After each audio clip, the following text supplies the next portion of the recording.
All right, hi class. This is going to be a short, not going to be short, I'm not going to lie. This is going to be a longer video. In this video, what I want to do is outline some of the historical events that happened in the late 1941, 1942, to provide some of the context for the establishment of Japanese internment camps during World War II. To do that, first we're going to start by talking a little bit about racism. Of course, within this class, how do we get away from talking about racism? We'll be talking about a type of racism levied at Asians that took place in our country for a long time. But we can trace it back to the Chinese Exclusion Act. We can go further back to the very early days of immigration to China, to California from China and from Japan. So let me get into this real quick. I hope you can see this PowerPoint slide. If not, I'll do my best to kind of explain what's happening here.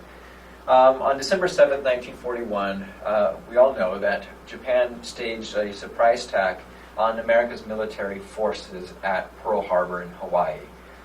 Within a few hours, thousands of people died, lots of planes were blown up, ships were sunk, and essentially America was thrust into a war that they, for the past 2 years, had been hesitant to engage in.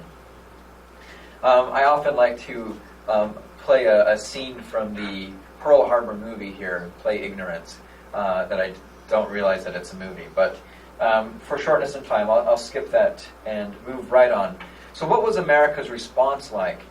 Well, this happened December 7th, 1941. On December 8th, 1941, America's President Franklin Delano Roosevelt, FDR, he declared officially war on Japan, and America began plans for engaging in that war. Now, what does that look like? Do you remember after 9/11? Many of you may be too young to remember.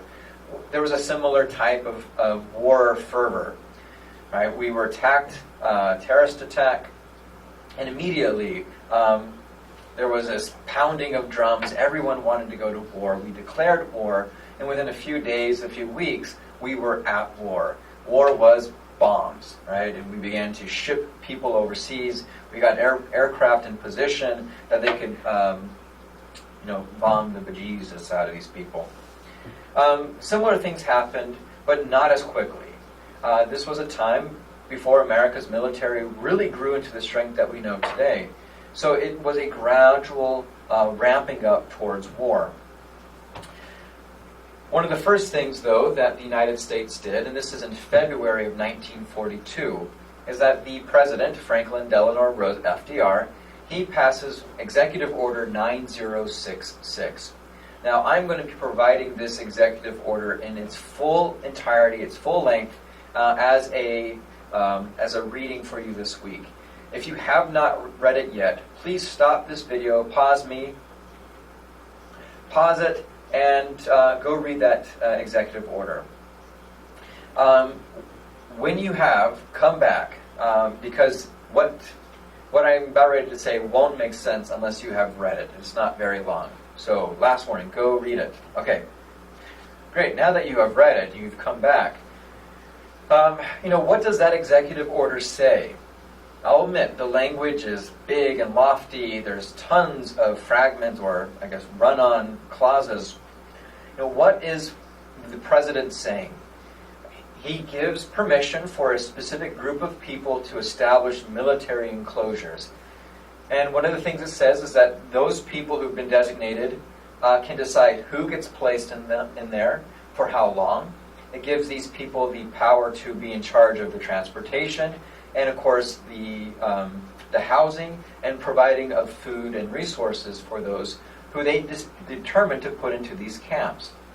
Now let me ask, how was this executive order rolled out? And when we talk about it, does that executive order mention any specific group of people? Does Executive Order 9066 say this gives the United States the right to round up all Japanese Americans? Does it say anything about the Japanese? If you look at the very first sentence, it talks about a need to prevent sabotage and treachery. Oh, I think that those are the words. Sabotage and espionage. Sorry. Yeah. So to keep bad guys from sabotaging the military and from spying on America's military interest. So given that, why the Japanese? Why were the Japanese singled out by this? Again, it does not say Japanese Americans. It just says those who are determined to be a threat. So why? Some of you may say, well, duh, obviously, they just bombed the United States. They're at war with the United States. So naturally, since they are the aggressors, we'll be looking for a defensive posture to keep our country safe. We don't know what we can expect. Okay, well, let me just play devil's advocate with you. All right, so if we are rounding up Japanese American immigrants or citizens because we are at war with their country, well, doesn't that rationale suggest that we should also be locking up German and Italian Americans who, similarly to the Japanese, America is going to war with, Germany and Italy? Doesn't that seem to make sense? Wouldn't it make sense then for on the East Coast, the United States establish internment camps for all those central Pennsylvanian Germans? Are they not as big of a threat to the United States in terms of espionage and sabotage as the Japanese on the West Coast? Does it not sound like there is a double standard here? Furthermore, if the Japanese are such a threat, having just attacked America's military in Hawaii, why did they not put an internment camp in Hawaii? Why were the Japanese Americans living in Hawaii, and some have estimated that they were the majority of the people in Hawaii, given that this is the center of America's military efforts in the Pacific, why not round up the Japanese Americans who are living in Hawaii? Are they not as much of a threat, if not more of a threat, than those living in Oregon? You see, as I've read about this internment camp, as I've read about the executive order and the way that it was implemented, I can't help but feel that part of this whole thing was established with a race-based objective. I can't help but feel that the United States mistrusts Japanese, not especially Japanese Americans, right, American citizens, because of their race. It's easy for the military in the 1940s to walk down the roads and identify who the Japanese Americans could be.